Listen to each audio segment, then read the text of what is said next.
নমস্কাৰ সকলোকে স্বাগতম জনাইছোঁ আসাম জিকে ইউটিউব চেনেলৰ আন এটা নতুন ভিডিঅ'লৈ।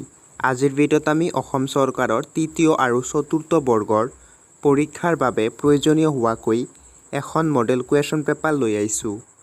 আজিৰ এই মডেল কুৱেশ্যন পেপাৰখনত মুঠ 40টা কুৱেশ্যন থাকিব আৰু এই 40টা কুৱেশ্যনৰ ভিতৰত আপোনালোকে কিমানটা প্ৰশ্ন শুদ্ধ কৰিলে কমেণ্ট বক্সত জনাব। তেনেহ'লে বলকচোন আজিৰ ভিডিঅ'টো আৰম্ভ কৰোঁ। আজিৰ আমাৰ ফাৰ্ষ্ট কুৱেশ্যনটো সুধিছে পদ্মশ্ৰী বঁটা লাভ কৰা প্ৰথমজন খেলুৱৈ কোন আছিল? তলত দিয়া অপশ্যন 4টাৰ ভিতৰত ইয়াৰ শুদ্ধ উত্তৰটো হৈছে অপশ্যন এ মিলখা সিং। পদ্মশ্ৰী বঁটা লাভ কৰা প্ৰথমজন খেলুৱৈ হৈছে মিলখা সিং। নেক্সট কুৱেশ্যনটো সুধিছে কোনজন ক্ৰীড়াবিদৰ জন্মদিনত ৰাষ্ট্ৰীয় ক্ৰীড়া দিৱস হিচাপে পালন কৰা হয়? তলত দিয়া অপশ্যন 4টাৰ ভিতৰত ইয়াৰ শুদ্ধ উত্তৰটো হৈছে option B major Dhyan Chand. Major ধ্যানচান্দৰ জন্মদিনত ৰাষ্ট্ৰীয় ক্ৰীড়া দিৱস হিচাপে পালন কৰা হয়। নেক্সট কুৱেশ্যনটো সুধিছে ভাৰতৰ আটাইতকৈ দ্ৰুততম ৰেলখনৰ নাম কি? তলত দিয়া অপশ্যন 4টাৰ ভিতৰত ইয়াৰ শুদ্ধ উত্তৰটো হৈছে অপশ্যন এ বন্দে ভাৰত এক্সপ্ৰেছ। ভাৰতৰ আটাইতকৈ দ্ৰুততম ৰেলখনৰ নাম হৈছে বন্দে ভাৰত এক্সপ্ৰেছ। নেক্সট কুৱেশ্যনটো সুধিছে ভাৰতৰ উপগ্ৰহ উৎক্ষেপণ কেন্দ্ৰ ক'ত অৱস্থিত? তলত দিয়া অপশ্যন 4টাৰ ভিতৰত ইয়াৰ শুদ্ধ উত্তৰটো হৈছে অপশ্যন বি শ্ৰীহৰিকোটা। ভাৰতৰ উপগ্ৰহ উৎক্ষেপণ কেন্দ্ৰটো শ্ৰীহৰিকোটাত অৱস্থিত। নেক্সট কুৱেশ্যনটো সুধিছে বিশ্বৰ সৰ্বোচ্চ জলপ্ৰপাতটো কোনখন দেশত অৱস্থিত? তলত দিয়া অপশ্যন 4টাৰ ভিতৰত ইয়াৰ শুদ্ধ উত্তৰটো হৈছে অপশ্যন এ ভেনিজুৱেলা। বিশ্বৰ সৰ্বোচ্চ জলপ্ৰপাতটো ভেনিজুৱেলা দেশত অৱস্থিত। নেক্সট কুৱেশ্যনটো সুধিছে বিশ্বৰ আটাইতকৈ ওখ জলপ্ৰপাতটোৰ নাম কি? তলত দিয়া অপশ্যন 4টাৰ ভিতৰত ইয়াৰ শুদ্ধ উত্তৰটো হৈছে অপশ্যন চি এঞ্জেল জলপ্ৰপাত। বিশ্বৰ আটাইতকৈ ওখ জলপ্ৰপাতটোৰ নাম হৈছে এঞ্জেল জলপ্ৰপাত। নেক্সট কুৱেশ্যনটো সুধিছে ভাৰত শব্দটো প্ৰথমে কি ভাষাত ব্যৱহাৰ কৰা হৈছিল? তলত দিয়া অপশ্যন 4টাৰ ভিতৰত ইয়াৰ শুদ্ধ উত্তৰটো হৈছে অপশ্যন বি গ্ৰীক ভাষাত। ভাৰত শব্দটো প্ৰথমে গ্ৰীক ভাষাত ব্যৱহাৰ কৰা হৈছিল। নেক্সট কুৱেশ্যনটো সুধিছে এছিয়াৰ আটাইতকৈ দীঘল নদীখনৰ নাম কি? তলত দিয়া অপশ্যন 4টাৰ ভিতৰত ইয়াৰ শুদ্ধ উত্তৰটো হৈছে অপশ্যন চি য়াংচি নদী। এছিয়াৰ আটাইতকৈ দীঘল নদীখনৰ নাম হৈছে য়াংচি নদী। নেক্সট কুৱেশ্যনটো সুধিছে মেকমোহন ৰেখা কোন দুখন দেশৰ মাজত অৱস্থিত? তলত দিয়া অপশ্যন 4টাৰ ভিতৰত ইয়াৰ শুদ্ধ উত্তৰটো হৈছে অপশ্যন বি ভাৰত আৰু চীন। ভাৰত আৰু চীন দেশৰ মাজত মেকমোহন ৰেখা অৱস্থিত। নেক্সট কুৱেশ্যনটো সুধিছে মেকমোহন ৰেখাৰ মুঠ দৈৰ্ঘ্য কিমান? তলত দিয়া অপশ্যন 4টাৰ ভিতৰত ইয়াৰ শুদ্ধ উত্তৰটো হৈছে অপশ্যন চি 890 কিলোমিটাৰ। মেকমোহন ৰেখাৰ মুঠ দৈৰ্ঘ্য হৈছে 890 কিলোমিটাৰ। নেক্সট কুৱেশ্যনটো সুধিছে ৰেড ক্লিফ ৰেখা কোন দুখন দেশৰ মাজত অৱস্থিত? তলত দিয়া অপশ্যন 4টাৰ ভিতৰত ইয়াৰ শুদ্ধ উত্তৰটো হৈছে অপশ্যন ডি ভাৰত আৰু পাকিস্তান। ৰেড ক্লিফ ৰেখা ভাৰত আৰু পাকিস্তান দুখন দেশৰ মাজত অৱস্থিত। নেক্সট কুৱেশ্যনটো সুধিছে ৰেড ক্লিফ ৰেখাৰ মুঠ দৈৰ্ঘ্য কিমান? তলত দিয়া অপশ্যন 4টাৰ ভিতৰত ইয়াৰ শুদ্ধ উত্তৰটো হৈছে অপশ্যন চি 3323 কিলোমিটাৰ। নেক্সট কুৱেশ্যনটো সুধিছে ৰেড ক্লিফ ৰেখাডাল কেতিয়া আনুষ্ঠানিকভাৱে উন্মোচন কৰা হৈছিল? তলত দিয়া অপশ্যন 4টাৰ ভিতৰত ইয়াৰ শুদ্ধ উত্তৰটো হৈছে অপশ্যন ডি 1947 চনৰ 17 আগষ্টত। ৰেড ক্লিফ ৰেখাডাল 1947 চনৰ 17 আগষ্টত আনুষ্ঠানিকভাৱে উদ্বোধন কৰা হয়। নেক্সট কুৱেশ্যনটো সুধিছে ভাৰতৰ ৰাষ্ট্ৰীয় গীত বন্দে মাতৰম কোনখন গ্ৰন্থৰ পৰা সংকলিত? তলত দিয়া অপশ্যন চাৰিটাৰ ভিতৰত ইয়াৰ শুদ্ধ উত্তৰটো হৈছে অপশ্যন ডি আনন্দমঠ। ভাৰতৰ ৰাষ্ট্ৰীয় গীত বন্দে মাতৰম আনন্দমঠ গ্ৰন্থৰ পৰা সংকলিত। নেক্সট কুৱেশ্যনটো সুধিছে ভাৰত ৰত্ন সন্মান লাভ কৰা প্ৰথমগৰাকী খেলুৱৈ কোন আছিল? তলত দিয়া অপশ্যন চাৰিটাৰ ভিতৰত ইয়াৰ শুদ্ধ উত্তৰটো হৈছে অপশ্যন ডি শচীন তেণ্ডুলকাৰ। ভাৰত ৰত্ন সন্মান লাভ কৰা প্ৰথমগৰাকী খেলুৱৈ হৈছে শচীন তেণ্ডুলকাৰ। নেক্সট কুৱেশ্যনটো সুধিছে শান্তিৰ নোবেল বঁটা লাভ কৰা প্ৰথমজন ভাৰতীয় কোন আছিল? তলত দিয়া অপশ্যন চাৰিটাৰ ভিতৰত ইয়াৰ শুদ্ধ উত্তৰটো হৈছে অপশ্যন এ মাদাৰ টেৰেছা। শান্তিৰ নোবেল বঁটা লাভ কৰা প্ৰথমজন ভাৰতীয় আছিল মাদাৰ টেৰেছা। নেক্সট কুৱেশ্যনটো সুধিছে মিছ ৱৰ্ল্ড সন্মান লাভ কৰা প্ৰথমগৰাকী ভাৰতীয় মহিলা কোন আছিল? তলত দিয়া অপশ্যন চাৰিটাৰ ভিতৰত ইয়াৰ শুদ্ধ উত্তৰটো হৈছে option D Rita Faria. Miss world সন্মান লাভ কৰা প্ৰথমগৰাকী ভাৰতীয় মহিলা হৈছে ৰীতা ফাৰিয়া। নেক্সট কুৱেশ্যনটো সুধিছে মিছ ইউনিভাৰ্ছ বিজয়ী প্ৰথমগৰাকী ভাৰতীয় মহিলা কোন আছিল? তলত দিয়া অপশ্যন চাৰিটাৰ ভিতৰত ইয়াৰ শুদ্ধ উত্তৰটো হৈছে অপশ্যন চি সুস্মিতা সেন। মিছ ইউনিভাৰ্ছ বিজয়ী প্ৰথমগৰাকী মহিলা আছিল সুস্মিতা সেন। নেক্সট কুৱেশ্যনটো সুধিছে অসম ৰত্ন লাভ কৰা প্ৰথম অসমীয়া ব্যক্তিজন কোন আছিল?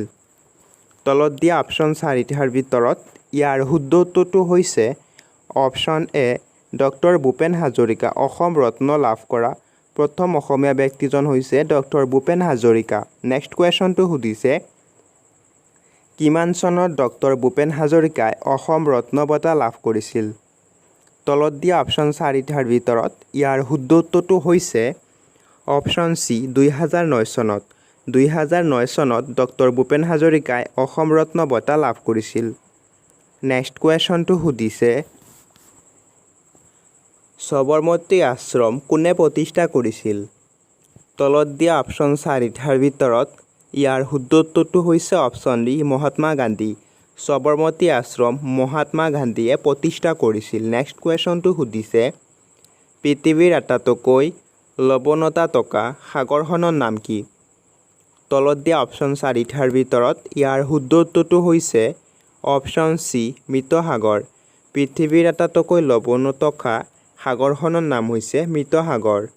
নেক্সট কুৱেশ্যনটো সুধিছে হাজাৰ হাজাৰ পাহাৰৰ দেশ বুলি কোনখন দেশক কোৱা হয়? তলত দিয়া অপশ্যন চাৰিটাৰ ভিতৰত ইয়াৰ শুদ্ধ উত্তৰটো হৈছে অপশ্যন বি আফগানিস্তান। হাজাৰ হাজাৰ পাহাৰৰ দেশ বুলি আফগানিস্তান দেশক কোৱা হয়। নেক্সট কুৱেশ্যনটো সুধিছে ভাৰতীয় সংবিধান অনুসৰি ৰাজ্যৰ মুৰব্বী কোন? তলত দিয়া অপশ্যন চাৰিটাৰ ভিতৰত ইয়াৰ শুদ্ধ উত্তৰটো হৈছে অপশ্যন এ ৰাজ্যপাল। ভাৰতীয় সংবিধান অনুসৰি এখন ৰাজ্যৰ মুৰব্বী হৈছে ৰাজ্যপাল। নেক্সট কুৱেশ্যনটো সুধিছে ভাৰতৰ সংবিধান সম্পূৰ্ণৰূপে প্ৰস্তুত কৰিবলৈ মুঠ কিমান দিন সময় লাগিছিল? তলত দিয়া অপশ্যন চাৰিটাৰ ভিতৰত ইয়াৰ শুদ্ধ উত্তৰটো হৈছে অপশ্যন চি 2 বছৰ 11 মাহ 18 দিন। ভাৰতীয় সংবিধানখন সম্পূৰ্ণৰূপে প্ৰস্তুত কৰিবলৈ মুঠ 2 বছৰ 11 মাহ 18 দিন লাগিছিল। নেক্সট কুৱেশ্যনটো সুধিছে সংসদত বাজেট কেতিয়া উত্থাপন কৰা হয়? তলত দিয়া অপশ্যন চাৰিটাৰ ভিতৰত ইয়াৰ শুদ্ধ উত্তৰটো হৈছে অপশ্যন এ 1 ফেব্ৰুৱাৰী। সংসদত বাজেট 1 ফেব্ৰুৱাৰী তাৰিখে উত্থাপন কৰা হয়। নেক্সট কুৱেশ্যনটো সুধিছে অসমৰ দ্বিতীয়টো চাহ নিলাম কেন্দ্ৰ ক'ত অৱস্থিত? তলত দিয়া অপশ্যন চাৰিটাৰ ভিতৰত ইয়াৰ শুদ্ধ উত্তৰটো হৈছে অপশ্যন বি যোৰহাট। অসমৰ দ্বিতীয়টো চাহ নিলাম কেন্দ্ৰ যোৰহাটত অৱস্থিত। নেক্সট কুৱেশ্যনটো সুধিছে বৰাক নদীয়ে কি নাম লৈ বাংলাদেশত পদ্মা নদীত মিলিত হৈছে? তলত দিয়া অপশ্যন চাৰিটাৰ ভিতৰত ইয়াৰ শুদ্ধ উত্তৰটো হৈছে অপশ্যন ডি মেঘনা। বৰাক নদীয়ে মেঘনা নাম লৈ বাংলাদেশত পদ্মা নদীত মিলিত হৈছে। নেক্সট কুৱেশ্যনটো সুধিছে আটাইতকৈ বেছি আন্তঃৰাষ্ট্ৰীয় সীমা থকা দেশখনৰ নাম কি? তলত দিয়া অপশ্যন 4টাৰ ভিতৰত ইয়াৰ শুদ্ধ উত্তৰটো হৈছে অপশ্যন ডি এ আৰু চি দুয়োটা। চীন আৰু ৰাছিয়া দেশ আটাইতকৈ বেছি আন্তঃৰাষ্ট্ৰীয় সীমা থকা দেশ। নেক্সট কুৱেশ্যনটো সুধিছে আন্তৰ্জাতিক অলিম্পিকত সমিতিৰ মুখ্য কাৰ্যালয় ক'ত অৱস্থিত? তলত দিয়া অপশ্যন 4টাৰ ভিতৰত ইয়াৰ শুদ্ধ উত্তৰটো হৈছে অপশ্যন বি লজান। আন্তৰ্জাতিক অলিম্পিক সমিতিৰ মুখ্য কাৰ্যালয় লজানত অৱস্থিত। নেক্সট কুৱেশ্যনটো সুধিছে অলিম্পিক গেমছত পদক জয় কৰা প্ৰথম ভাৰতীয় মহিলা কোন আছিল? তলত দিয়া অপশ্যন 4টাৰ ভিতৰত ইয়াৰ শুদ্ধ উত্তৰটো হৈছে অপশ্যন ডি কৰ্ণম মল্লেশ্বৰী। অলিম্পিক গেমছত পদক জয় কৰা প্ৰথম ভাৰতীয় মহিলা আছিল কৰ্ণম মল্লেশ্বৰী। নেক্সট কুৱেশ্যনটো সুধিছে ভাৰতৰ প্ৰথম শিখ প্ৰধানমন্ত্ৰী কোন আছিল? তলত দিয়া অপশ্যন 4টাৰ ভিতৰত ইয়াৰ শুদ্ধ উত্তৰটো হৈছে option A doctor Manmohan Singh. ভাৰতৰ প্ৰথম শিখ প্ৰধানমন্ত্ৰী আছিল ডক্টৰ মনমোহন সিং। নেক্সট কুৱেশ্যনটো সুধিছে নোবেল বঁটা লাভ কৰা প্ৰথমগৰাকী ভাৰতীয় মহিলা কোন আছিল? তলত দিয়া অপশ্যন 4টাৰ ভিতৰত ইয়াৰ শুদ্ধ উত্তৰটো হৈছে option B mother Teresa. Nobel বঁটা লাভ কৰা প্ৰথমগৰাকী ভাৰতীয় মহিলা আছিল মাদাৰ টেৰেছা। নেক্সট কুৱেশ্যনটো সুধিছে পৰিকল্পনা আয়োগৰ প্ৰথম অধ্যক্ষ কোন আছিল? তলত দিয়া অপশ্যন 4টাৰ ভিতৰত ইয়াৰ শুদ্ধ উত্তৰটো হৈছে অপশ্যন ডি জৱাহৰলাল নেহেৰু। পৰিকল্পনা আয়োগৰ প্ৰথম অধ্যক্ষ আছিল জৱাহৰলাল নেহেৰু। নেক্সট কুৱেশ্যনটো সুধিছে পৰিকল্পনা আয়োগ কোন চনত প্ৰতিষ্ঠা কৰা হৈছিল? তলত দিয়া অপশ্যন 4টাৰ ভিতৰত ইয়াৰ শুদ্ধ উত্তৰটো হৈছে অপশ্যন বি 1950 চনত। পৰিকল্পনা আয়োগ 1950 চনত প্ৰতিষ্ঠা কৰা হৈছিল। নেক্সট কুৱেশ্যনটো সুধিছে অসমত অৱস্থিত কোনখন ৰাষ্ট্ৰীয় উদ্যানক ৰাইন' লেণ্ড নামেৰে জনা যায়? তলত দিয়া অপশ্যন 4টাৰ ভিতৰত ইয়াৰ শুদ্ধ উত্তৰটো হৈছে অপশ্যন এ কাজিৰঙা ৰাষ্ট্ৰীয় উদ্যান। অসমত অৱস্থিত কাজিৰঙা ৰাষ্ট্ৰীয় উদ্যানক ৰাইন' লেণ্ড নামেৰে জনা যায়। নেক্সট কুৱেশ্যনটো সুধিছে অসমৰ একমাত্ৰ ৰামছাৰ ক্ষেত্ৰখনৰ নাম কি? তলত দিয়া অপশ্যন 4টাৰ ভিতৰত ইয়াৰ শুদ্ধ উত্তৰটো হৈছে অপশ্যন চি দীপৰ বিল পক্ষী অভয়াৰণ্য। অসমৰ একমাত্ৰ ৰামছাৰ ক্ষেত্ৰখন হৈছে দীপৰ বিল। নেক্সট কুৱেশ্যনটো সুধিছে সমুদ্ৰগুপ্তৰ উপনাম কি আছিল? তলত দিয়া অপশ্যন 4টাৰ ভিতৰত ইয়াৰ শুদ্ধ উত্তৰটো হৈছে অপশ্যন এ ভাৰতৰ নেপোলিয়ন। সমুদ্ৰগুপ্তৰ উপনাম আছিল ভাৰতৰ নেপোলিয়ন। নেক্সট কুৱেশ্যনটো সুধিছে ৰবীন্দ্ৰনাথ ঠাকুৰক কোনটো জনপ্ৰিয় নামেৰে সম্বোধন কৰা হৈছিল? তলত দিয়া অপশ্যন 4টাৰ ভিতৰত ইয়াৰ শুদ্ধ উত্তৰটো হৈছে অপশ্যন ডি এ আৰু বি দুয়োটা।